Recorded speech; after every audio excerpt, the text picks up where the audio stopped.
I think when I look into the future, it's very difficult, even during my time as a practicing architect.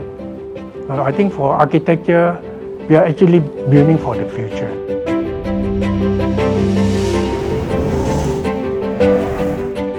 But when I look at the window and I saw this pretty place as we landing, I saw this nice coastal KK, I said, with island and blue-green coral reef, on the coastal line.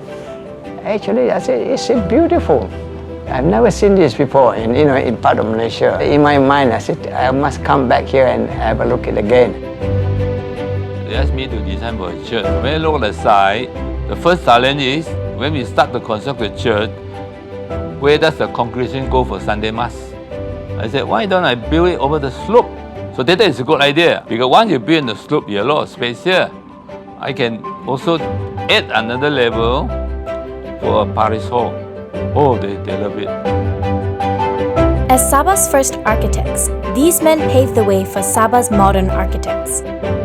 Together, they built the cornerstones for Sabahan architecture, forming a picturesque and idyllic Sabah that has been documented in past and present accounts from people the world over. Here, we see Sabah's pioneer architects on their journey from fledglings to the unsung heroes of Sabah's impressive architectural landscape. Although the three pioneers can today count multiple projects under their belt and are today thick as thieves, each one remembers a different beginning from their respective architectural career. They also recall a different time from which they hail.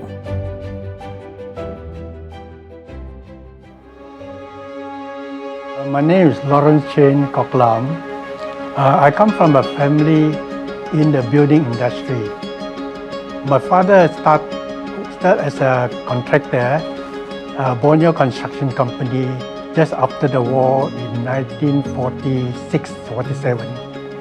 When I finished my education in Sacred Heart Secondary School, which is now called LASA, in 1956, I went to Australia to do my overseas study. And I started a 6-year part-time course in the University of New South Wales. The first year is full-time, and after that, the remaining 5 years are part-time. So in fact, you work in the day in the architect office, and in the evening and some morning, you go to the university to do your study.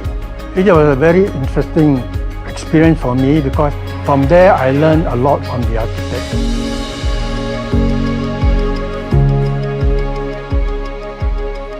Let me introduce myself first. I am actually not a Sabahan. So I was born in Muar, Johor. Where I came from, there were already development, say in places like Muar, Johor, and Singapore.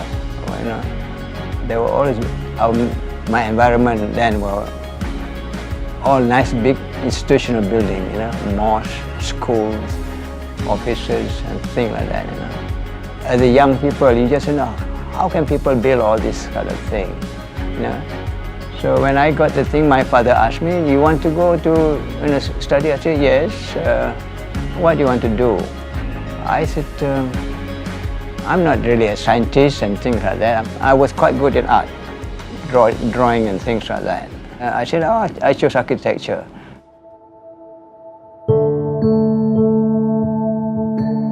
Well, I come from a very poor family. When I was in Form 1, 2, and 3, I was actually studying part-time in school.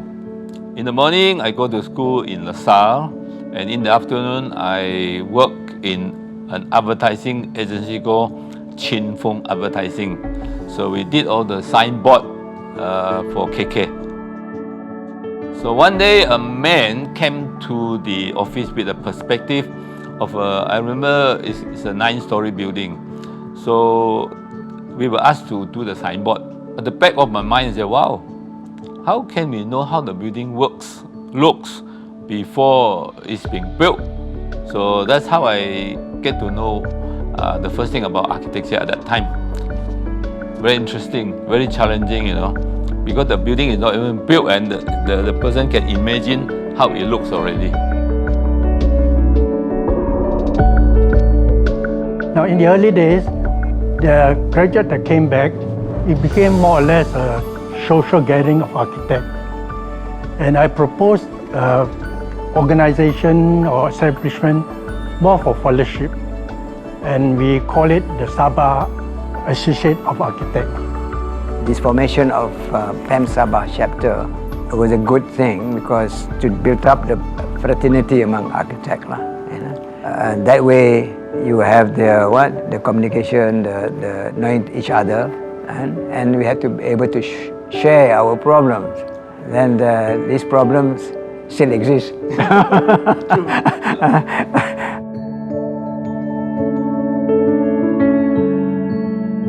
Architect Lawrence Chinkok Lam is a founding member of PAM Sabah chapter. He was involved in the implementation of the Shangri-La Rasaria Hotel and the design of Buhavan Square. For my second project is the Ministry of Agriculture and Fishery. It was the biggest government building even today.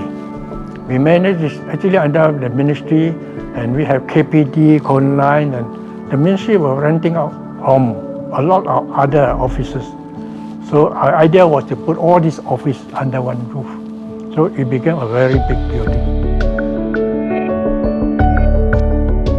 The other project that I involved with the Rasaria Hotel, Shangri-La in Tuaran, Dalek Bay. The design was actually done by my associate in Singapore, and my firm implemented it. So it was a sort of joint venture. It was one of the biggest projects at that time for our hotel. When I first went to see the site, I was surprised. There was no road leading to it. We have to go through a lot of kampong road to reach it. And today, there's a highway going all the way there.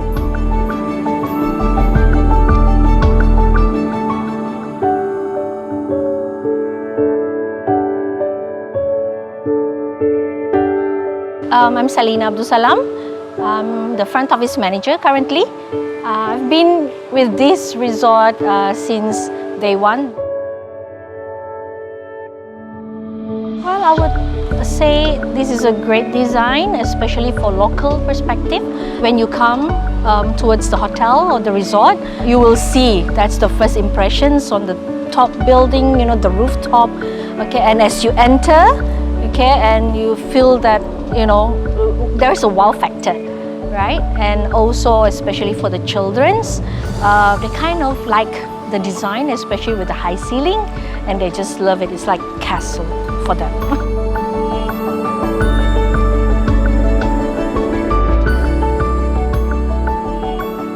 My name is Alphonse Olim. I've been working here the last 24 years ago. Currently, I work as a general manager of Dalek Bay Golf and Country Club. I love the lobby because the lobby is such a great place to work, very spacious, it has a beautiful view, and it has a sense of arrival.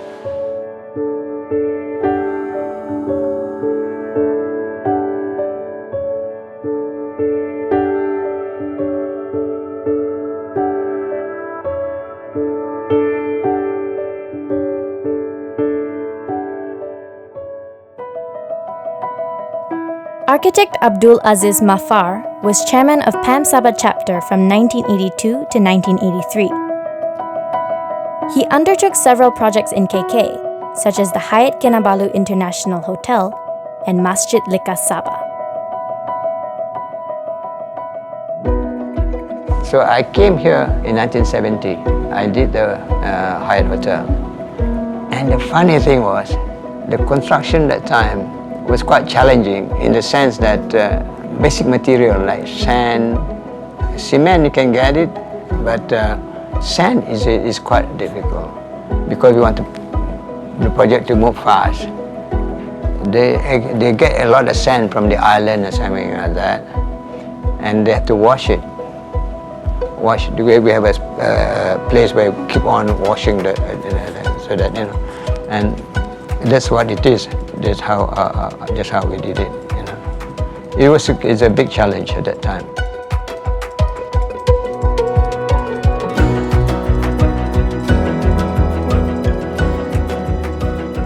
So when I was asked by this Muis people, and he asked me, we have this project, a mosque, about 12,000 people, you know. So I said, yeah, where the site? It says down there. So it's quite a challenge because normally a grand mosque like that, it costs you about 100 million, thing like that, and more than that, you know. But we are only given about 14, the most is 20 million. I tried to introduce, basically to fulfill the congregation in terms of the users, the worshippers and things like that. So nothing is elaborate, it's simple structures and things like that. Of course, to do the dome, you know, and the height. Because when you do architecture building, you got a vast site.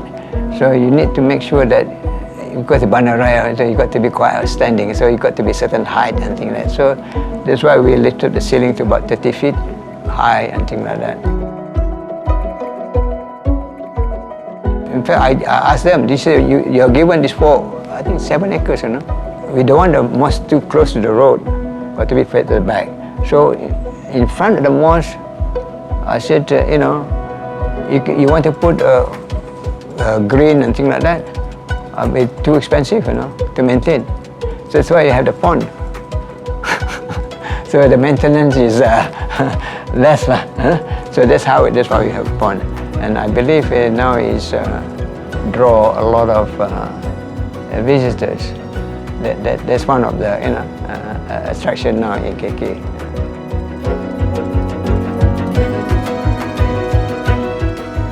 Thank you, saya Haji Jamal, pengurusi Masjid Bandaraya Kota Kinabalu. Dia berada di sini hampir 20 tahun. Seni bina masjid ini adalah Masjid Nabawi di Madinah, yang mana mempunyai tarikan yang tersendiri, tidak terdapat di masjid-masjid lain. Kalau kita lihat, dia mempunyai 4 minaret, 1 kubah yang besar, dan kalau kita bandingkan dengan Masjid Nabawi, ada dia punya resemblance. Jadi ini satu tarikan yang menarik kepada publik, bukan hanya kepada umat Islam, pada seluruh masyarakat. Salah satu tarikan kepada pelancong mengenai masjid ini ialah disebabkan masjid ini lokasinya terletak dekat laut. Jadi menarik kepada pelancong-pelancong apabila mereka nampak daripada udara, di mana kalau dilihat agak terapung, ya, masjid ini terapung. So apabila mereka datang ke sini, mereka nampak reka bentuk ini satu reka bentuk berbeza dengan masjid-masjid lain, yang mana masjid-masjid lain ini kebanyakannya jauh daripada laut. Jadi ini yang menjadi satu tarikan untuk mereka lah. Architect Victor Wong, an engineer turned architect and past chairman of PAM Sabah chapter from year 2013 to 2015, worked on buildings such as the KDCA building and the St. Aloysius Church in Penampang. Okay, Hong Kong is also under record time. We did the Hong Kong Khoisan or KDCA in 10 months, all right? It was in 1989, I think, May that we finished, but we had the job 1 year earlier. So I remember reading a lot of stuff on Karazhan culture, you know. The motif from the various regions, from Kudat, from Tenem, and also the standard style of David, and even all the cigar, the sirung, all these artifacts, all these, you know, the traditional things they have, we look at it and start to zoom in what to use for the design, you know. I know that when you come to this cultural, it has to be a bit cultural, but what constitutes culture, that's a challenge, you know. When you come to do a church, my question is, what is a church? All right? That is a very important question. I don't know how many people ask themselves, what is a church? Same question again, what is a mosque? What is a temple? When you see a church, a temple, and a mosque, it's so different. So their elements are different. So when I look at the church, I thought first, you got to have a rose window.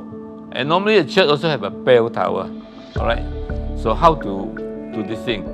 A church can look many forms. So I'm looking at the old church. I saw there's a pointed arch, you know. Somebody did it for the old church. Oh, I said, this is the design element. That's why you go to St. Aloysius Church, there's a lot of pointed arch.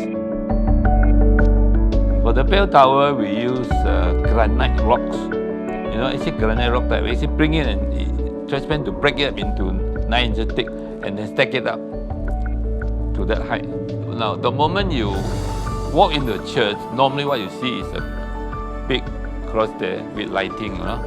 That is, it's okay to me, but can I have something better or different, you know? So in search of ideas, right? Then somehow I have a contact in UK who is doing stained glass. So I come up with the design, you know, measure the height, and it's big, you know. It's 28 feet by 14 feet stained glass. And by virtue, this is already strong wind, it may collapse, you know. So, but we did some internal structure in between, break up the glass into smaller pieces. Because outside is bright, inside is not so bright. When you see the stained glass, it's beautiful. So it was quite an interesting job actually. Nama saya ialah Aloysius Miguel. Saya bekerja di Gereja St. Aloysius Church Limbenak ini. Secara tentang personal experience saya ialah saya sangat tenang berada di dalam gereja ini karena bila saya ada masalah, bila saya sembahyang di sini kan atau berdoa harian itu, ada perasaan tenang dalam hati saya.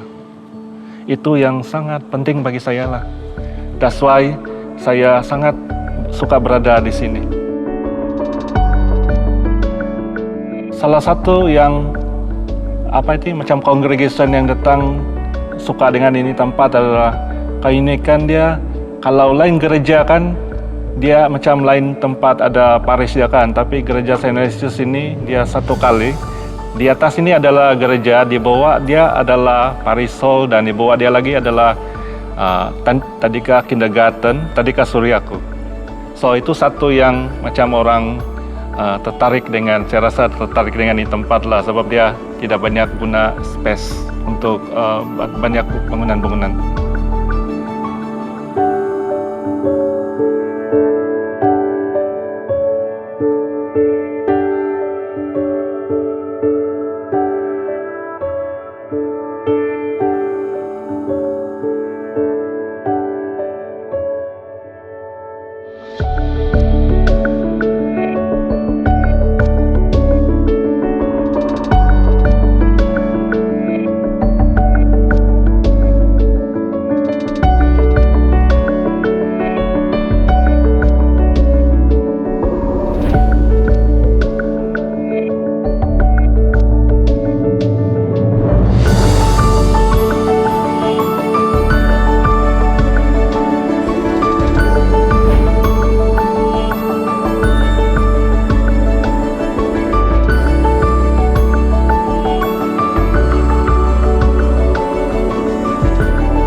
Architecture is a challenge. You must able to embrace it and give a solution to it. Whatever you have learned, you must take care of this, how to fulfill the people who engage you, satisfactorily. That's the main thing. Because if you think that you offer a good solution, and that is a fulfillment, Sometimes for architect, we have ideas, what Aziz just said, we can come out with fountain, open space, green, but whether it's be implemented is a problem. It's really left to the owner. So For a young architect, I would say be patient. So this is my advice to a young architect. I can tell you what was quite challenging. We don't realize the draftsman always curse the architect. This architect can never stick to your old design. They all keep changing it. It's really my friend. I work with Aziz, I know he is changing because he is not satisfied. He is still looking to his dream, you know. I know today is it, tomorrow he can change, but he's always on the improvement to something else.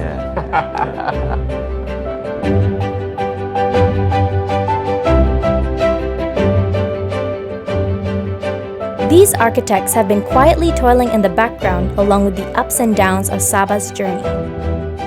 Unbeknownst to most, they have conceptualized and modeled Sabah's physical facade. But what's most special about their contribution is the fervor behind their work for Sabah as symbolic cogwheels to its flourishing.